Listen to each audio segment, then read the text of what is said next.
इस दुनिया को दो चीजों ने ग्लोबल विलेज में बदला है, एक इंटरनेट और दूसरे स्मार्टफोन्स। इसी एक बात से अंदाजा लगाइए कि वॉइस डेली के चाहने वाले न जाने दुनिया के किस किस कोने में बैठकर हमारी वीडियोस को एंजॉय करते हैं। और वैसे दोस्तों कमेंट करके बताना जरूर कि आप कहां से हमारी वीडियोस देख रहे हैं। और ज्यादातर हमारे व्यूअर्स तो स्मार्टफोन्स पर ही वॉइस डेली की वीडियोस एंजॉय करते हैं, तो हमने सोचा कि क्यों ना आज आपको बताएं कि ये स्मार्टफोन्स आखिर फैक्ट्रीज में बनाए कैसे जाते हैं। तो आज की एपिसोड इंतहाई इंफॉर्मेटिव और इंटरेस्टिंग होने वाली है, इसे आखिर तक जरूर देखिएगा। मगर शुरू करने से पहले रेड बटन पर क्लिक करके और बेल आइकॉन को प्रेस करके वॉइस डेली के सब्सक्राइबर्स भी बनिएगा।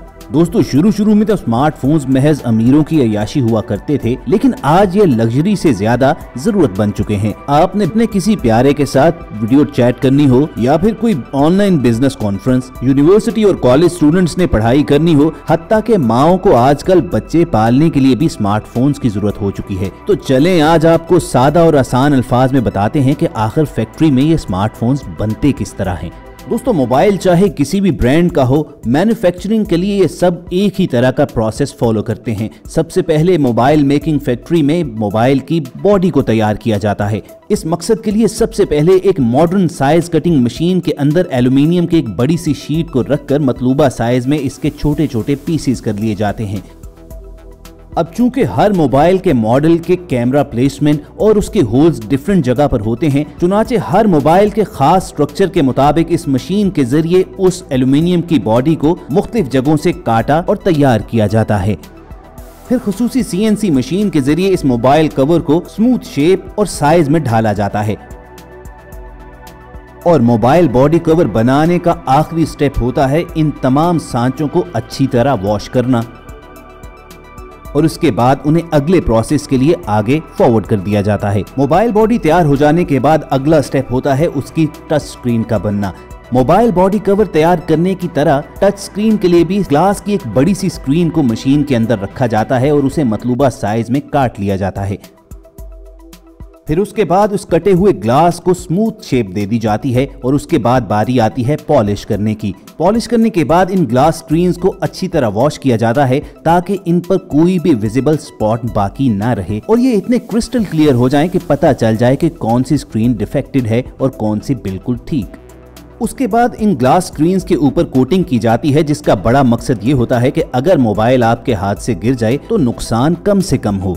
ग्लास स्क्रीन मुकम्मल तौर पर तैयार हो जाने के बाद इसे टच स्क्रीन डिपार्टमेंट में भेज दिया जाता है, जहां इसका विजुअल चेकअप होता है। अब ये तो आपको मालूम है कि किसी भी स्मार्टफोन में सबसे अहम पार्ट टच स्क्रीन ही होता है, इसीलिए इस विजुअल इंस्पेक्शन में इस बात को यकीनी बनाया जाता है कि तमाम टच स्क्रीन मुकम्मल तौर पर फंक्शनल है और उसमें कोई फॉल्ट बाकी नहीं है।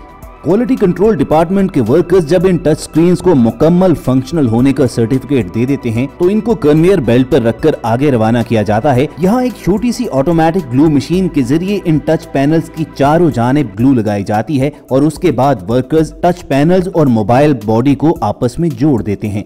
स्मार्टफोन मेकिंग प्रोसेस का अगला स्टेप होता है PCB पर काम करना, यानी प्रिंटेड सर्किट बोर्ड। इसी बोर्ड के अंदर मोबाइल के तमाम इलेक्ट्रिकल पार्ट जोड़े जाते हैं, इसी वजह से इसे मोबाइल का दिल भी कहा जाता है। इस स्टेप के दौरान बोर्ड को कोई नुकसान न हो, इसी मकसद के लिए इस पर पेपर टेप लगा दी जाती है और उसके बाद इस PCB पर फ्रंट कैमरा, बैक कैमरा और वाटर लेबल इंस्टॉल किया जाता है। वाटर लेबल एक व्हाइट स्टिकर होता है कि अगर आपका फोन पानी में गिरा हो तो मोबाइल ठीक करते वक्त उन्हें अंदाजा हो जाता है कि ये फोन किस तरह खराब हुआ, क्योंकि पानी में मोबाइल गिरने के बाद इस व्हाइट स्टिकर का कलर रेड हो जाता है।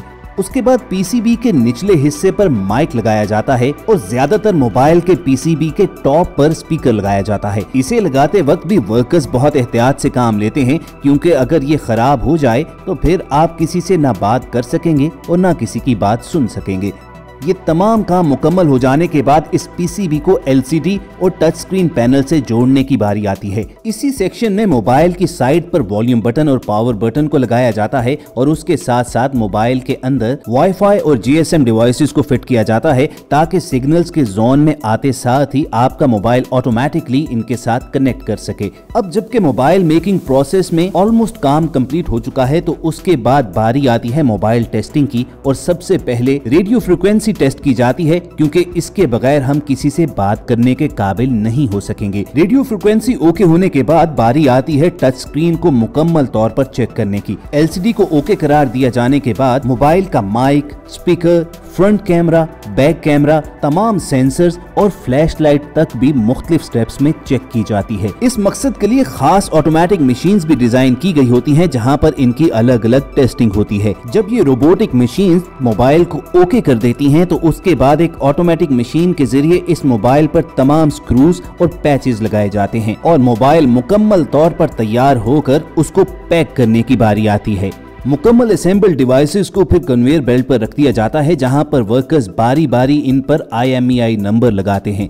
फिर उसके बाद इन पर मुख्तलिफ बारकोड्स लगाकर ये यकीनी बनाया जाता है कि कल को अगर कोई जानना चाहे कि ये मोबाइल ओरिजिनल है और इसी फैक्ट्री में तैयार हुआ है, तो उसे आसानी हो सके। और लास्ट स्टेप में इन मुकम्मल असेंबल्ड स्मार्टफोन्स को इनके पैकिंग के डिब्बों में और रैप करके मार्केट में सप्लाई कर दिया जाता है।